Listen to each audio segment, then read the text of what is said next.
नमस्कार, welcome to world affairs unlocked. और इस वीडियो में हम बात करने वाले हैं एक बहुत ही ज़्यादा इंपॉर्टेंट टॉपिक के बारे में। जैसा कि मैंने आपको बताया था कि जैसे ही बीजेपी की सरकार आसाम और बंगाल में बनेगी, यहाँ पे एक बहुत ही इंपॉर्टेंट इशू उठ जाएगा, वो है बांग्लादेशी इलीगल इमिग्रेंट्स का। और यह एक ऐसा कड़वा टॉपिक है जिस पर न भारत न बांग्लादेश ने दोनों ने कभी आपस में बातचीत ही नहीं की। एक्चुअली हुआ यहाँ पे ये कि कई दशकों तक बांग्लादेश की तरफ से ऑब्वियसली कोई क्यों ही इस इशू को रेज करेगा, जब क्योंकि उनकी आबादी कम हो रही है, उनके लोग इंडिया में जा रहे हैं काम करने के लिए, तो उनकी तो प्रॉब्लम सॉल्व हो रही, तो वो इस बारे में क्यों ही बात करेंगे। लेकिन इंडिया ने भी लंबे समय तक इस टॉपिक को टच ही नहीं किया, इस पर कुछ ज़्यादा एक्शन ही नहीं लिया। और अब हम देख रहे हैं कि फाइनली बांग्लादेश के होम मिनिस्टर फील कर रहे हैं कि सिंस जो यह बॉर्डरिंग स्टेट है, यहाँ पे बीजेपी गवर्नमेंट बन गई है, तो इलीगल इमिग्रेंट्स का इशू एक मेजर टॉपिक बनने वाला है। और इसीलिए बांग्लादेश के जो होम मिनिस्टर हैं खलील उल रहमान, उन्होंने स्टेटमेंट दी है कि हम उम्मीद करते हैं कि बीजेपी के बॉर्डरिंग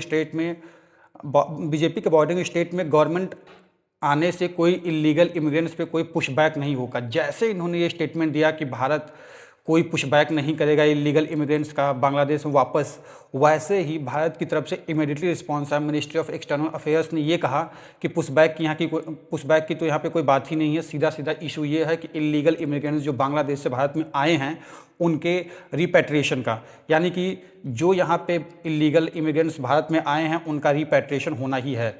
ये जो इलीगल इमिग्रेंट्स हैं भारत में, उनको वापस तो जाना ही होगा, because they are staying illegally in India. India कह रहा है कि बांग्लादेश को अपने देश की वेरिफिकेशन फास्ट करना चाहिए, सो दैट हम इन इलीगल इमिग्रेंट्स को आसानी से वापस बांग्लादेश में भेज सके। इसके बारे में हमारे जो विदेश मंत्रालय के स्पोक्स पर्सन हैं रणधीर जायसवाल जी, इन्होंने ये स्टेटमेंट दी है। I have seen comments of this nature being made in the last several days. These comments must be seen in the context of the core issue of repatriation of illegal Bangladeshis from India. This obviously requires cooperation from Bangladesh. Over 2,860 cases of nationality verification are pending with Bangladesh, and some of it, or several of it, a lot of it, for over 5 years. Our policy, as you very well understand, is that any foreign national who is illegal in the country, he or she must be repatriated as per our laws, procedures, and established bilateral mechanisms and arrangements. We expect that Bangladesh will expedite nationality verification so that repatriation of illegal immigrants can take place in a वैसे देखा जाए तो यह एक बहुत बड़ी और बहुत लोडेड स्टेटमेंट है कि हम उम्मीद करते हैं कि बांग्लादेश में जो नेशनल वेरिफिकेशन का प्रोसेस है अपने सिटीजन्स का, उसको वो तेज करेंगे, और जो उनके देश के इलीगल इमिग्रेंट्स भारत में आए हैं उन्हें वापस बांग्लादेश हम भेज पाएँ। यहाँ पे भारत का जो स्टांस है वो क्रिस्टल क्लियर है, और बांग्लादेश इस बात को लेकर काफ़ी नर्वस है, क्योंकि देखिए सच्चाई तो यही है कि दोनों देशों के पास रिसोर्सेज लिमिटेड हैं। एक्स्ट्रा एडिशनल पॉपुलेशन कोई भी देश नहीं चाहता, कोई नहीं चाहता कि बॉर्डर क्रॉस करके इलीगली हमारे देश में कोई आए और रहे। फिर बात ये नहीं सिर्फ रहना, यहाँ पे आएंगे तो उनको रिसोर्सेज चाहिए, उनको जॉब चाहिए, उनको नौकरी चाहिए, उनको खाना चाहिए, उनको रहने के लिए घर चाहिए। तो ये बोझ भारत सरकार क्यों उठाए। बट द बिगर प्रॉब्लम इस इशू को इस स्टेज पे सॉल्व करना बहुत मुश्किल होगा। जिस तरह से आपने देखा होगा यूएसए में प्रॉब्लम आ रही है इलीगल इमिग्रेंट्स को बाहर निकालने की, वैसे ही भारत में भी इतने सारे नंबर्स हैं कि इसे निकालना आसान नहीं होने वाला। बट अगेन कई यूएस थिंक टैंक्स और वेस्टर्न थिंक टैंक्स हैं जिन्होंने रिपोर्ट पब्लिश कर रखी थी आज से 8-10 साल पहले। उन्होंने कहा था कि भारत के लिए एक बहुत बड़ी प्रॉब्लम्स हैं जो बांग्लादेश से इमिग्रेंट्स आए हैं, और इंडिया इस पे कोई ध्यान ही नहीं दे रहा है। यहाँ पे आप देख पाएंगे लिखा हुआ है इनके आर्टिकल्स में कि India has not addressed the influx of refugees and illegal immigrants from Bangladesh. तो ये काम आसान तो नहीं होने वाला। और अभी मैं नंबर्स की बात करूं तो रिसेंटली बीजेपी के एक एमएलए हैं राजेश्वर सिंह, इन्होंने यूनियन लॉ मिनिस्टर को एक चिट्ठी लिखी, और इस चिट्ठी में इन्होंने बताया कि देखिए लगातार भारत में जो इलीगल इमिग्रेंट्स हैं वो बढ़ते जा रहे हैं। 1997 में ये आबादी लगभग 1 करोड़ थी, 2016 में जो बढ़ के धीरे धीरे 2 करोड़ हो चुकी है। 2 करोड़ जो पॉपुलेशन है बहुत बड़ी पॉपुलेशन होती है। फॉर एग्जांपल मैं आपको बताऊं कि एक देश का नाम आपने सुना होगा, स्वीडन। ये बहुत ही फेमस देश है जिसकी टोटल आबादी 1 करोड़ है, और भारत में तो इसका डबल 2 करोड़ इलीगल इमिग्रेंट्स हैं। अब सो अब प्रॉब्लम यहाँ पे ये है कि उन्हें ट्रैक कैसे किया जाए, वो अब कहाँ रह रहे हैं, उनके पीछे आप सिक्योरिटी फोर्सेस भेजिए, पुलिस भेजिए, उनको पता लगाइए कि कौन है, कहाँ पे है, कैसे रह रहे हैं, फिर उनके बारे में सारी की सारी डिटेल्स इकट्ठा कीजिए और फिर उनको डिपोर्ट कीजिए। ये बहुत ही रियलिस्टिकली देखा है तो बहुत ही हार्ड टास्क है।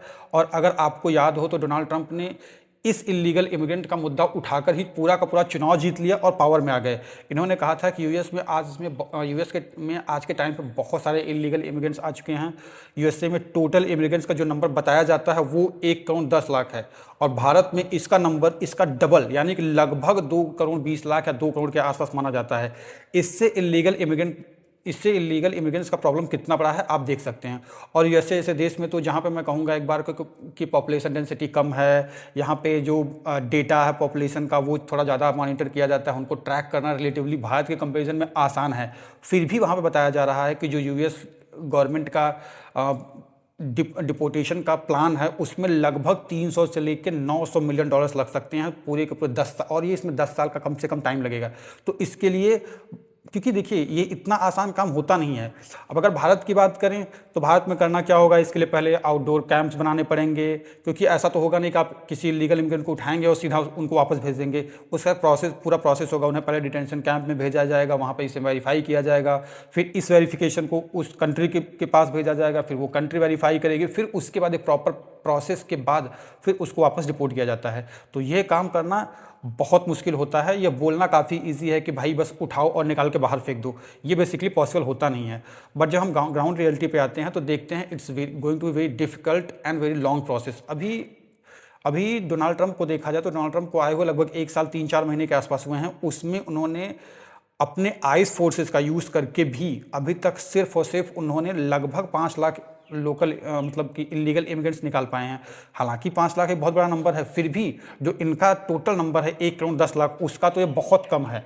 सो देखिए भारत में भी हम लोग ये प्रयास कर सकते हैं, हो सकता है कि हम लाखों इलीगल इमिग्रेंट्स को निकाल दें, बट ओवरऑल ये नंबर इतना बड़ा है 2 करोड़ 10 लाख 2 करोड़ 20 लाख कि इसमें ये 10-5 लाख निकालने या कम करने से कुछ ज़्यादा फर्क तो नहीं पड़ेगा।